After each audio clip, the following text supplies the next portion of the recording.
Hey guys, it's Chef G-Man here, and today's video we'll be making Rice Krispie treats from scratch. That's right. We're gonna get our ingredients all organized first, then we're gonna get right into this. So now that we have all of our ingredients laid out for you guys, I will put the ingredients list down below in the description area just in case you want to follow along with me. Feel free to. First of all, what we did is pretty straightforward. We added our 3 tablespoons of butter into our pot under one set of heat. That way, the butter will actually make it so that easy when we mix our marshmallows and also our Rice Krispies together, we can actually make it easier that way. We want to do a little bit at a time first, then we want to add additional Rice Krispies and marshmallows afterwards so we can blend it thoroughly for the whole process. So let's do that. So what you of course want to do is start off with 1 thing of heat. If you need to, you can always increase it to 2 to make the process a little bit faster. You just want to keep an eye on your butter, of course, though, so that way it doesn't get too melty, and then you don't want the butter to burn also. Then once this is burned kind of halfway, the stick of 3 tablespoons, you want to start adding a little bit of your Rice Krispies on in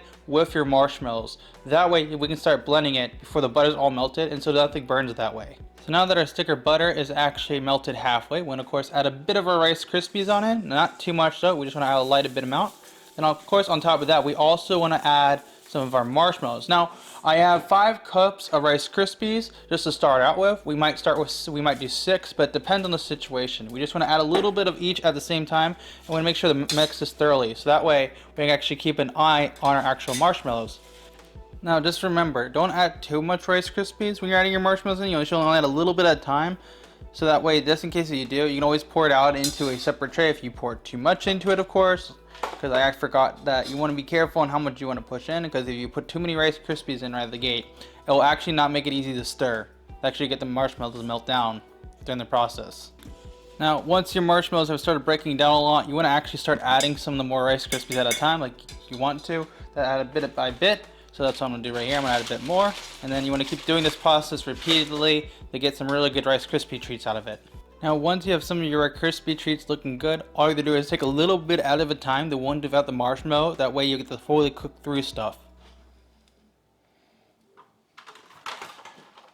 So the reason why you want to take little bits of the finished stuff out is to make it so that it's easier to put more marshmallows in. And that way you can start stockpiling the stuff that's good to eat. And then of course you can add more marshmallows on it. That way we can put more Rice Krispies to work. So once you've done your Rice Krispies and marshmallows bit by bit into the pot and then pull individual pieces on out that is finished into a tray, you should have something like this if you place it on a tray and mush it on down. Now you're going to just let it chill for 30 to an hour minutes, and that way you can kind of just eat it later here. That's what I'm going to do here. I'm going to wait for 30 minutes and eat it for myself. If you did find today's video interesting, or even got one for yourself out of this, then make sure to smash the like button, get subscribed, and look forward to our next video. I haven't planned what it is just yet, but it'll be something delicious. Don't worry, I got you. But I'll see you guys for another video. Until then, Chef Grant, out.